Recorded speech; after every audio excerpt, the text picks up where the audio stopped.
Adorable Père, nous voulons te bénir, nous voulons te glorifier, nous voulons t'exalter, nous voulons t'élever, nous voulons te psalmodier, nous voulons te magnifier, nous voulons te dire merci pour ce jour.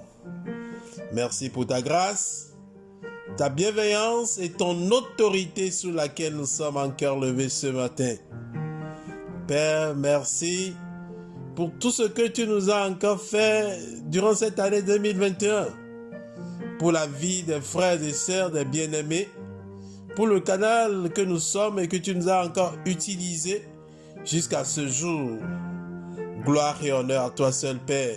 Merci également pour la vie de tous ceux-là qui nous écoutent et qui nous suivent dans ce programme. Seigneur, bénis-les et sois avec eux. Voici que ce matin, nous sommes encore là pour apporter ta parole. Utilise le canal que nous sommes pour bénir ton peuple, à la gloire de ton Saint-Nom, au nom puissant de Christ notre Sauveur. Amen. Bien-aimés peuple de Dieu, nous vous saluons tous dans le beau et puissant nom de notre Seigneur Jésus-Christ. Nous sommes à l'heure de notre émission biblique de partage intitulée « Bonne journée ». Nous bénissons le Seigneur et nous le remercions de nous avoir conduits durant toute cette année 2021. Et aujourd'hui est le dernier lundi de l'année, notre dernière émission de l'année. De même, la dernière semaine qui nous amène dans l'année nouvelle 2022. Gloire et honneur à lui seul. Alléluia. Nous tenons à remercier tous les bien-aimés qui de près ou de loin nous suivent dans ce programme hebdomadaire.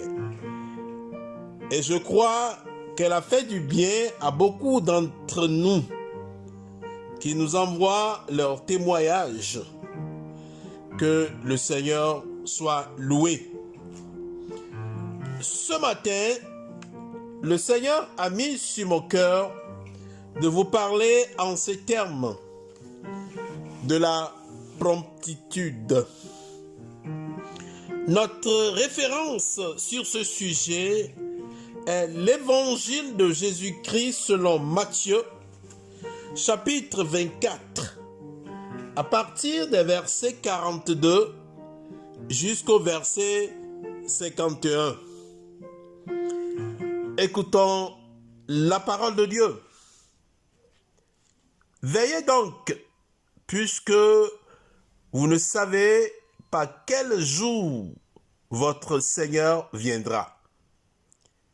Sachez-le bien, si le maître de la maison savait à quelle heure, à quelle veille de la nuit, le voleur doit venir, il veillera et ne laisserait pas percer sa maison.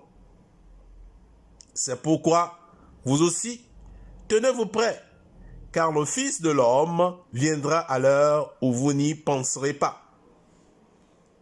Quel est donc le serviteur fidèle et prudent que son maître a établi sur ses gens pour leur donner la nourriture au temps convenable? Heureux ce serviteur que son maître à son arrivée trouvera occupé de la sorte. En vérité, je vous le dis, il établira sur tout ce qu'il possède. Mais si c'est un mauvais serviteur qui se dit en lui-même, mon maître tarde à venir, s'il commence à battre ses compagnons, s'il mange et boit avec les ivrognes, le maître de ce serviteur viendra le jour où il ne s'y attend pas et à l'heure qu'il ne connaît pas. Il le mettra en pièces et lui fera partager le sort des hypocrites. C'est là qu'il y aura des pleurs et des grincements de dents. Que le Seigneur nous sanctifie par sa parole. Amen.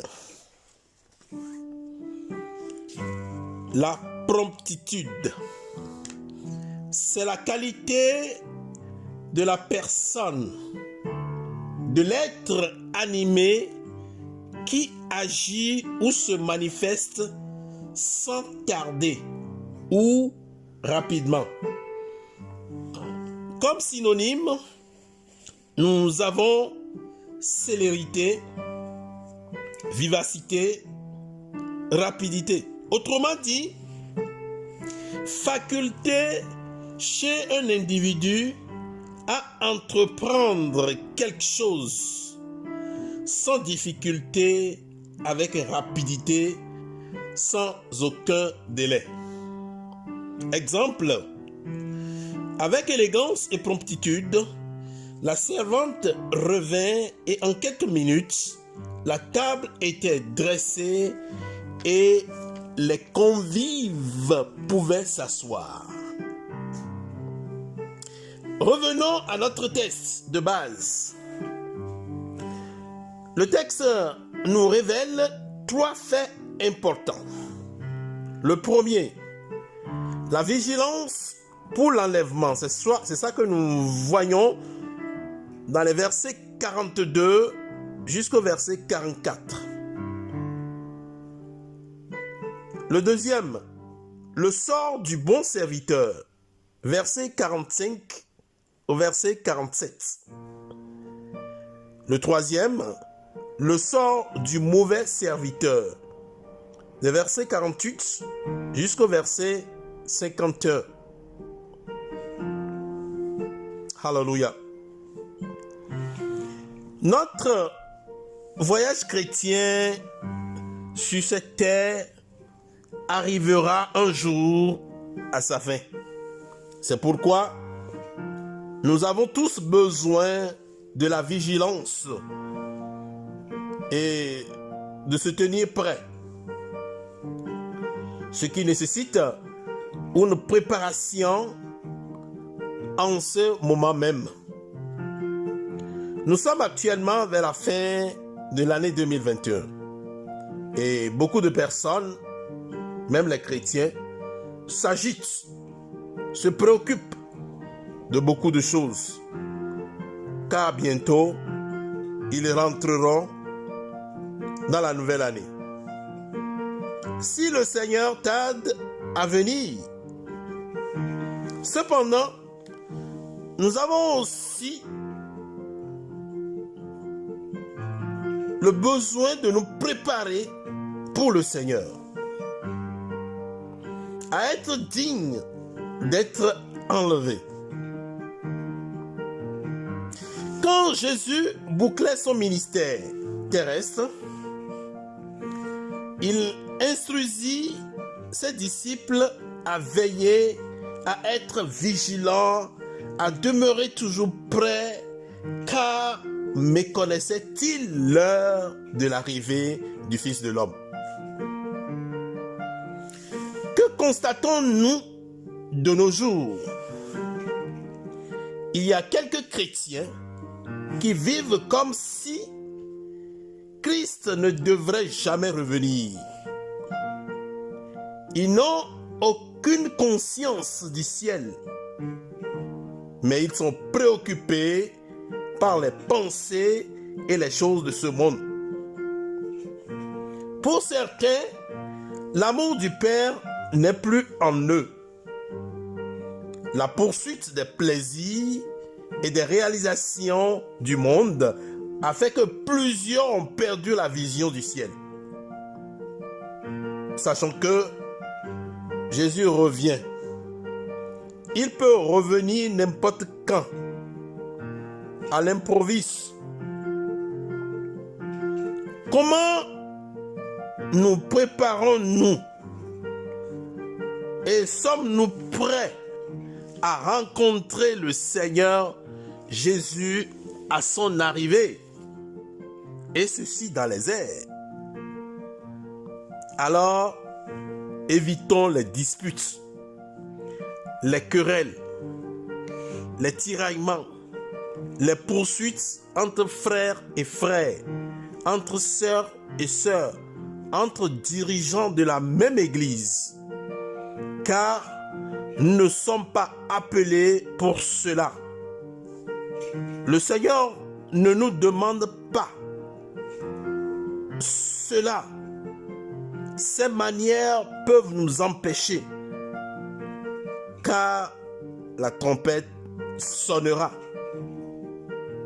Ainsi, sachons que de ce qui précède, le serviteur doit vivre chaque jour comme si le Seigneur Jésus-Christ devrait revenir ce jour.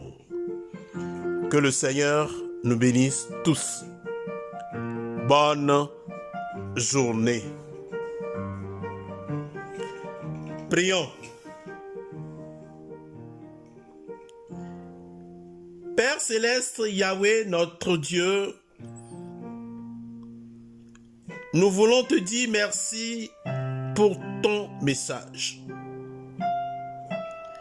Seigneur, aide-nous à être toujours prêts pour ton retour, pour la gloire de ton Saint-Nom, au nom puissant de Christ, notre Sauveur. Amen. Que le Seigneur nous bénisse tous richement. Shalom, shalom, shalom.